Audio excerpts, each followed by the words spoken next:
still, I'm like, I can't even believe we made that much power. Like Whipple calibration, 93 octane. Shake and bake. I can't believe that. Holy wow, dude. What? And I mean, everybody's been wondering where the numbers are. It's like, they're so good. Like, I can't believe it. Yeah. But we've been fighting one issue.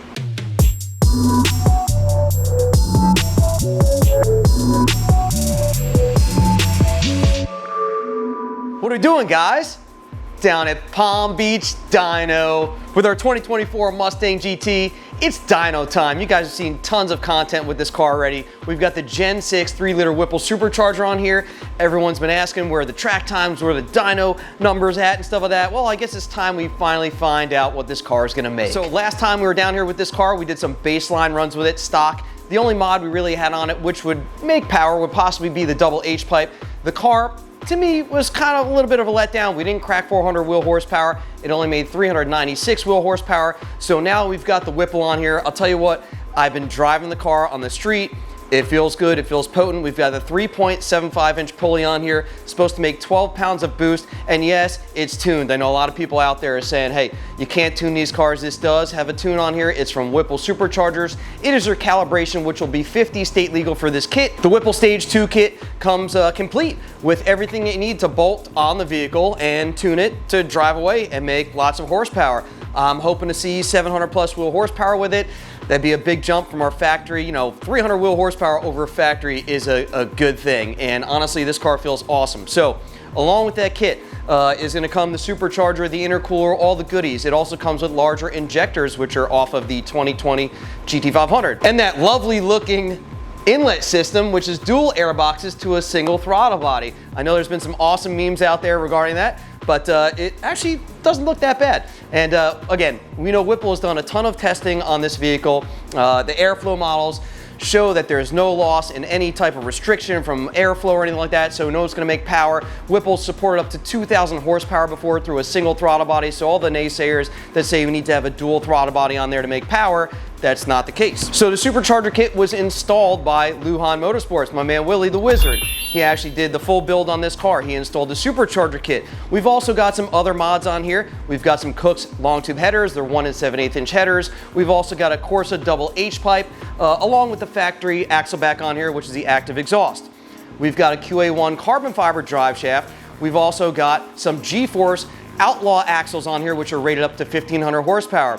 For the driveline, we've also got a McLeod RXT clutch kit, which is specific to the 24 models, as the flywheel changed a bit. And lastly, did I say we've got an MGW shifter on there? Blah, blah, blah, blah, blah. That's right. The dual catch can setup on here from UPR products. Now, we were running around with this when the car was NA with the dual catch cans. A lot of people out there also question, is that a worthy mod? It is definitely worthy. I actually pulled the can after a month worth of driving. Hadn't taken it to the track. I don't even think it had been on the dyno at that point, and there was a bunch of oil residue in there, so that captures all the oil mist so it doesn't recirculate through your engine. We've got Vossen HF7 wheels on here, 20 by 10 all the way around. And lastly, suspension-wise, we're running the Steeda Stop the Hop starter kit. So that's pretty much it for the mods on here. The car is strapped up to the dyno already. I'm gonna say it's definitely cooler down here today than it was when we were here for the initial dyno testing when it was stock, probably in the 70s. Feels nice and cool. The car's been sitting here for a while, so I think it's pretty cool down and ready for a pull. So I guess it's time to get at it and see what this car makes. Let's do it.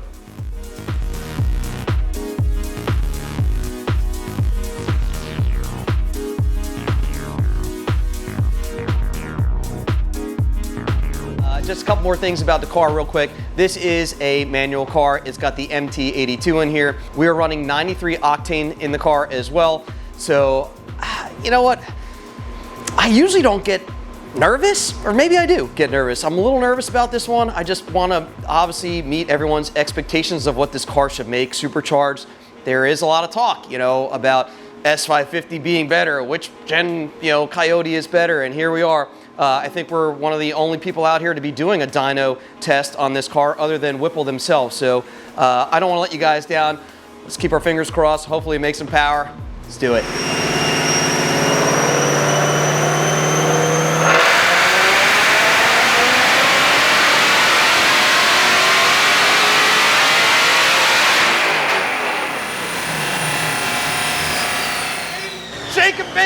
I can't believe that. Holy wow, dude. What? What? What? Oh my God. Holy shit. Wow, baby.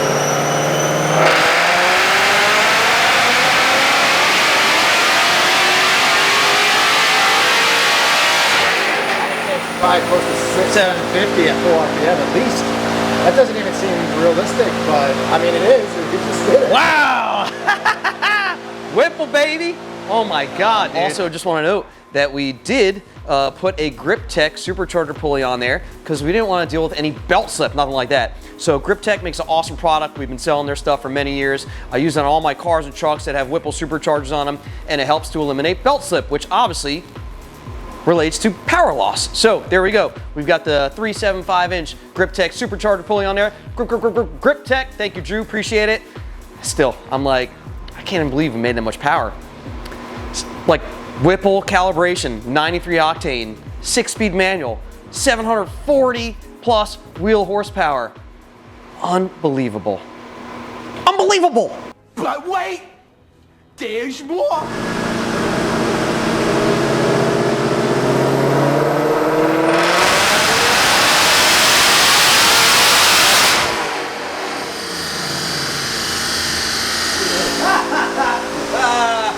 Wow.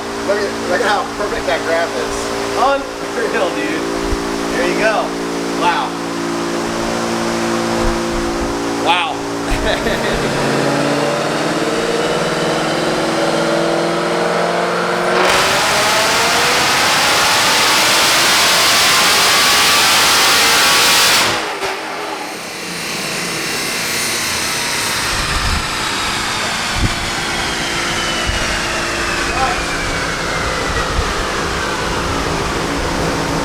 Is it time to celebrate? I mean, we've been celebrating. I mean, everybody's been wondering where the numbers are. It's like, they're so good. Like, I can't believe it. Yeah. But we've been fighting one issue, right? Yep. There's an issue with revving in fourth gear all the way to the top RPM. On the manual cars. We've Yeah. seen this only on the manual cars, not only on the GT, but the Dark Horse as well. That's why any video out there that you've seen of a dyno run of a manual 2024 GT or Dark Horse in the 1-to-1 gear ratio, it cuts off at 7,100 RPMs. Yep. Exactly why our factory numbers, this is our baseline numbers right here from when we had this car bone stock on the dyno, and it made 396 wheel horsepower, 371 foot-pounds of torque. Where at? 7,100. 7,100 RPM. So we put the Whipple on, and we're facing the same problem. yep. But we've been doing pulls in third and fourth gear because it'll rev all the way out in third gear.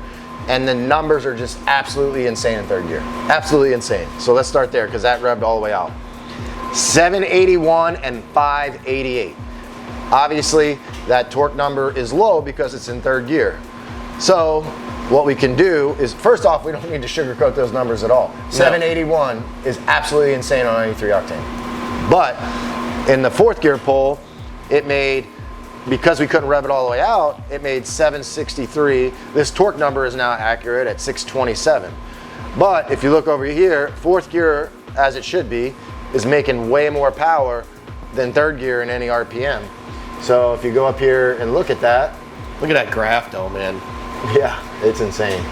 So that's 28 horsepower, roughly, is that right? 28 horsepower in between. Between third and fourth gear. So if you just do some math here and add 28 horsepower to that, we most likely are above 800 real horsepower in fourth gear if that curve keeps going, which it should. And you got to remember, on the older Coyotes, we rev these things out to 8 grand. Yeah. This is, you know, Whipple's being a little bit more conservative. I think the limiter's at 76. So 800 in almost any weather in fourth gear is probable with this kit. With the same exact setup, we typically will see, you know, 700. Yeah. In fourth gear.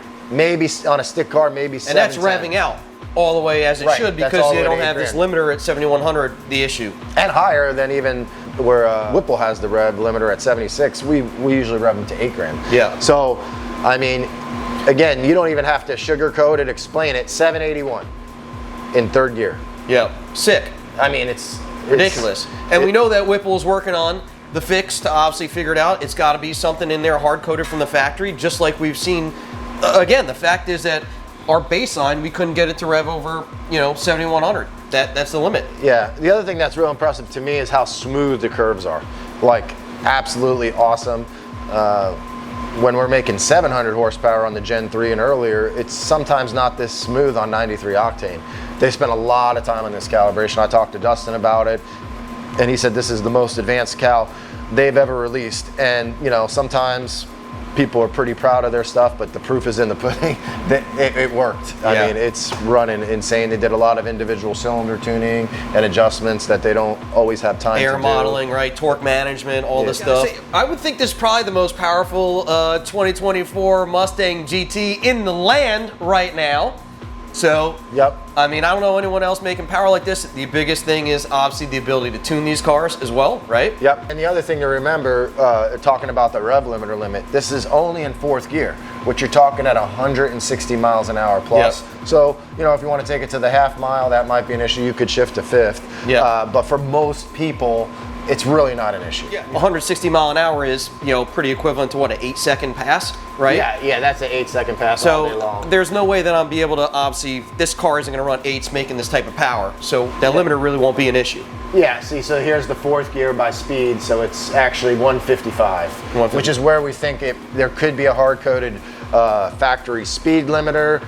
We're working on it. We've been working on this a long time. There's still more work to get done, but that's more than enough trap speed for the quarter mile on this car. So definitely, it's not going to cause a problem. Yeah, man. Guys, we've been working at this really hard.